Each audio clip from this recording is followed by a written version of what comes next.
let's go to Washington now, where the terrible June jobs report has dealt the Democrats and the White House another blow as they try to hammer out a debt deal before that August 2nd deadline. Washington executive editor Al Hunt joins us now with his insight. Al, it was a shock, literally, when that jobs number crossed the wire at 8:30 this morning. The president ran a little late for that speech. You think he had to really rework those initial remarks, given the kind of fear that rose after that just 18,000 jobs increased hit the wire? Well, whenever the president found out about it, he was as shocked as anybody. You can't exaggerate how bad this is for the White House.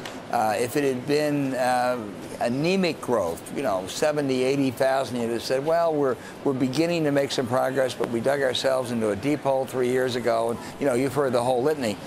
This is virtually no growth. The jobless rate goes up. There's no prospect for things getting considerably better in the months ahead. And what it really should bring pressure on is for these debt negotiators to say, hey, we can't do anything in the short term. We ought to do it long term. But I'm not sure it'll have that effect. Now, the president tried to make that point today in saying, we've got to get beyond the debt ceiling debate so we can go and try to create jobs, because that's why businesses aren't hiring. There are those who would debate whether that is why businesses aren't hiring, but he certainly tried to emphasize that. Do we see any kind of stimulus now after August the 2nd?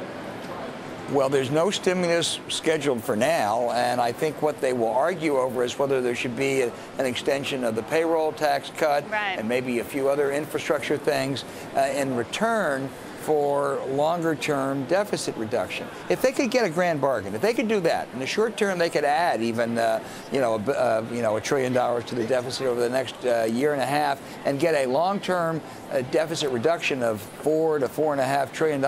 I think that would have an effect on business psychology and certainly on markets. I think it's very hard to get there. But Al, I think one point that has been made when you look at today's jobs number, the 39,000 state and local government jobs lost. When we talk about entitlement cuts, we're also talking about cutting some of the infrastructure in Washington. So does that hurt that part of the debate, that the emphasis needs to be on cutting back on government programs? Well, that certainly is the Republican emphasis here, and I think over the long haul it has to be the emphasis of both. There has to be some paring back.